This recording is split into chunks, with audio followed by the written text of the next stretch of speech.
কারা থাকছেন তারেক রহমানের মন্ত্রিসভায়? নির্বাচনে বিএনপির নিরঙ্কুশ জয়ের পর নতুন মন্ত্রিসভা ঘিরে আলোচনা সবখানে।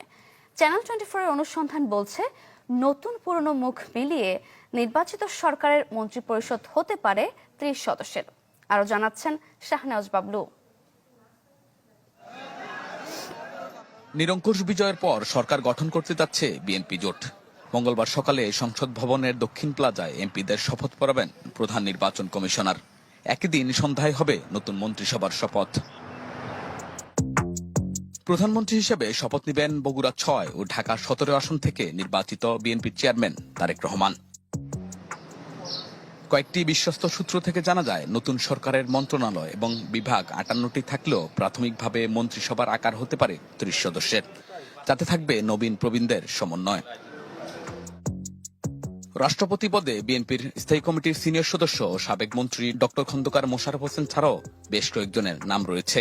আর স্পিকার হওয়ার আলোচনায় আছেন সাবেক বিরোধী দলীয় চিফ হুইপ জয়নুল আবদিন ফারুক অথবা বিএনপির ভাইস চেয়ারম্যান অ্যাডভোকেট নিতাই রায় চৌধুরী।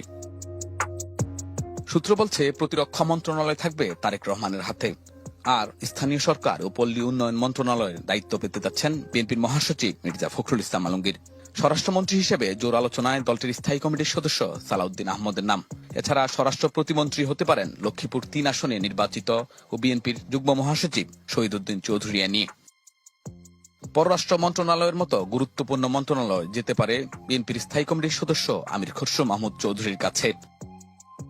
অর্থ মন্ত্রণালয়ে থাকতে পারেন আওয়ামী লীগের সাবেক অর্থমন্ত্রী প্রয়াত শাহ এম এস কিবরিয়ার ছেলে অর্থনীতিবিদ ডক্টর রেজা কিবরিয়া, যিনি খুব সাম্প্রতিক সময়ে বিএনপি থেকে হবিগঞ্জ 1 আসনে নির্বাচিত হয়েছেন।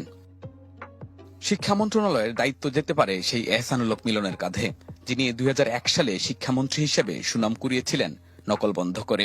আর প্রতিমন্ত্রী হতে পারেন চট্টগ্রাম 10 আসন থেকে নির্বাচিত সাইদ আল নোমান।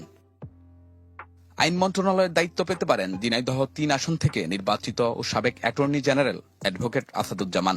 মন্ত্রণালয় পাচ্ছেন বিএনপির জোট সঙ্গীরাও। সেই বিবেচনায় আন্দালিব রহমান পার্থ তথ্যমন্ত্রী, জুনাইদ সাকি সংস্কৃতিমন্ত্রী, নুরুল হক নূর ডাক ও টেলিযোগাযোগ মন্ত্রীর তালিকায়। পরিকল্পনা মন্ত্রণালয়ের দায়িত্ব পাচ্ছেন বিএনপির স্থায়ী কমিটির সদস্য ডক্টর আব্দুল মঈন খান। বাণিজ্য মন্ত্রণালয়ে সিলেট 1 আসন থেকে নির্বাচিত বিএনপি চেয়ারম্যানের উপদেষ্টা আব্দুল মুক্তাদির। শিল্প মন্ত্রণালয়ে বিএনপির ভাইস চেয়ারম্যান আব্দুল আল মিন্টু। নৌ পরিবহন মন্ত্রণালয়ে মেজর অবসরপ্রাপ্ত হাফিজ উদ্দিন আহমেদ। পানি সম্পদ মন্ত্রী হতে পারেন লালমনিরহাট 3 আসনে নির্বাচিত অধ্যক্ষ আসাদুল হাবিব দুলু। মুক্তিযুদ্ধ বিষয়ক মন্ত্রী অ্যাডভোকেট ফজলুর রহমান, সড়ক পরিবহন মন্ত্রী আমানুল্লাহ আমান এবং স্বাস্থ্যমন্ত্রী হিসেবে আছেন স্থায়ী কমিটির সদস্য ডাক্তার AZM জাহিদ হোসেন।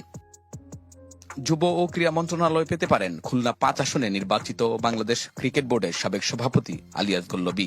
ধর্ম মন্ত্রণালয় গাইবান্ধা 4 আসন থেকে নির্বাচিত শামীম কায়সার লিঙ্কন। বিমান ও পর্যটন মন্ত্রণালয় বিএনপির ভাইস চেয়ারম্যান আলতাফ হোসেন চৌধুরী।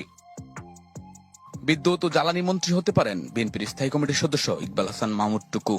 গৃহায়ন ও গণপূর্ত মন্ত্রী আলোচিত ঢাকা 8 আসনে নির্বাচিত মির্জা আব্বাস। রেলমন্ত্রী বিএনপির স্থায়ী কমিটির সদস্য গয়েশ্বরচন্দ্র রায়।